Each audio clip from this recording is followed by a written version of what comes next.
Your time's from expired. policy. Thank you, Mr. Speaker.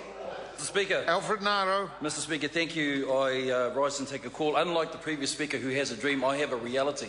I have 4 children, and I have 1 grandchild, 2 grandchildren, my first grandson 4 months ago. So I join with you and celebrate the aspect of having grandchildren. It's great because what it does remind us, Mr. Speaker, is that rather than having dreams that sound like nightmares, we have realities. We have responsibilities to the ones in whom we love, to the ones in whom we know, who we walk to their schools, who we go to their parents' evenings, who we go to their sports fields on the side on Saturday mornings. We live in a world of reality and in a world of responsibility. Mr. Speaker, I stand to speak in confidence of the John Key-led national government. And I do that because of this. 3 weeks ago at the Trust Stadium over in West Auckland, Mr. Speaker, the Prime Minister gave his State of the Nation speech.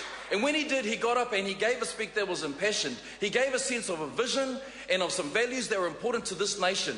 And what was important, Mr. Speaker, while you can have the speech, the test in the pudding is to check to see what is the reception of that speech afterwards. There was a room of about 500 people. I went around and I asked people this question, and particularly there were a group of about 4 or 5 women, and I said to them, what was it about the Prime Minister's speech that you found that was interesting, and what did you feel about it? They said this, one word, trust. Trust. And I said, well, explain, why trust? And here's the reason why they said this. You see, when the Prime Minister got up and he spoke about this, he told the story that he was the son of a migrant mother who came over to New Zealand, and at the age of 6, his father had passed away. And in that circumstance where they'd had a business and they had difficulty, the accountant came and said this, there's good news and there's bad news.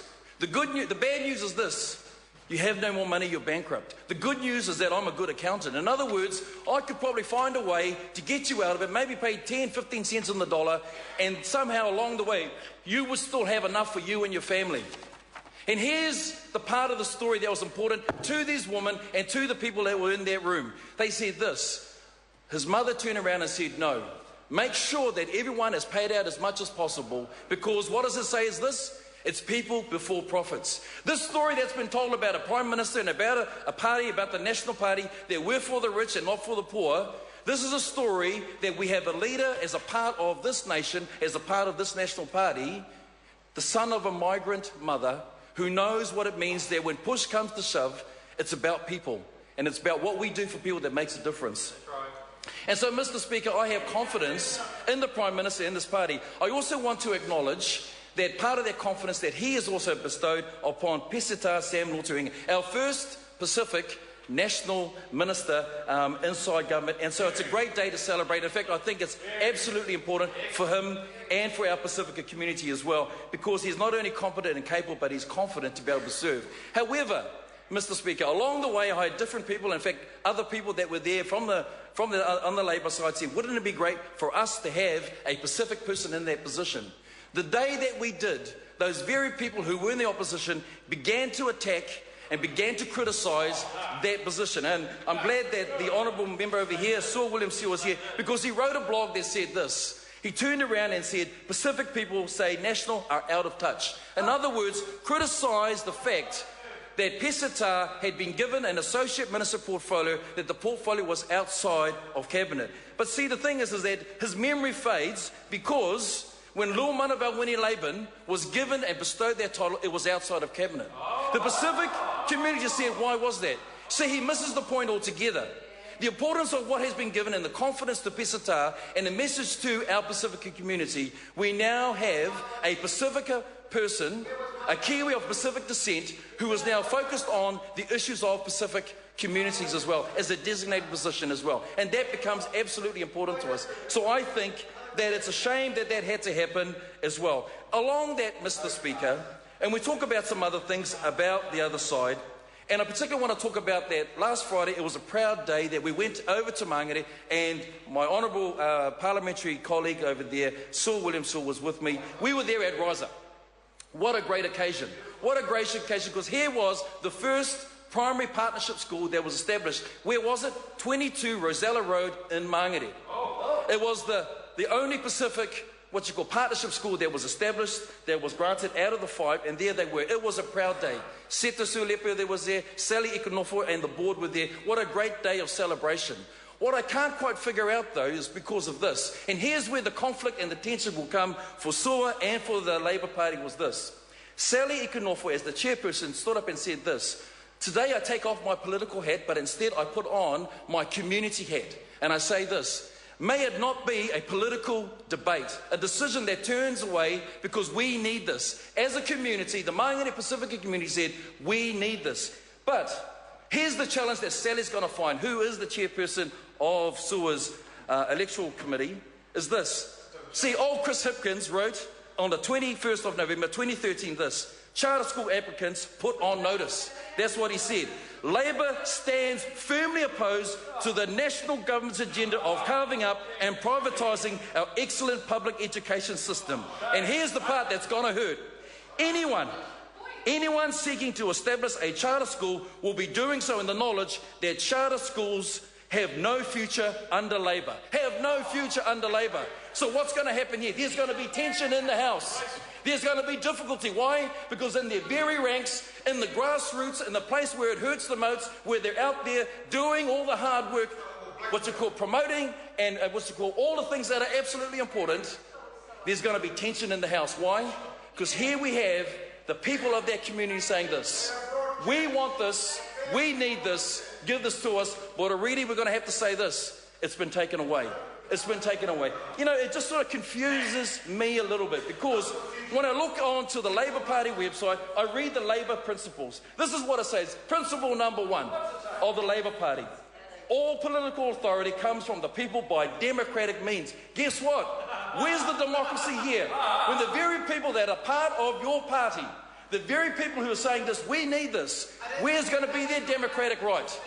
Where are they going to be able to say that, hey, we want this, we need this? But guess what? Your party has already said that you will not support this happening inside this. But look, let's talk about the things that are really important about education. You see, because at that State of the Nation speech, the Prime Minister talked about the National's education changes to raise achievement, to absolutely raise achievement.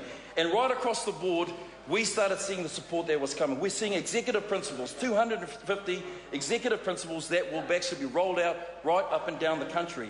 The key principle: executive principles will be top principles around the country with proven track records of what? Of raising achievement. Expert teachers, 1,000 expert teachers right up and down the country. Expert tutors will have a proven track record of raising achievement. Lead teachers, 5,000 lead teachers. We want the best teachers to be recognised for improving student achievement. Change principles with a proven track record of improving achievement, student achievement. Mr. Speaker, this is great because, you know, like some of the great leaders of old, and Sir Peter Blake, when we're winning the America's Cup, he simply said this: will it make the boat go faster? So if you want to measure what education is doing, what National is doing through education, you simply have to say this: we've set out a clear vision. We've set out a clear benchmark in which you want to measure raising achievement. Well, here's the pragmatic of it. Here's the principles that truly do make a difference. Mr. Speaker, I just want to finish my final comments on this. We had the State of the Nation speech, what you call report, that was released by the Salvation Army. One thing I think that's really important is that the Labour Party don't often read.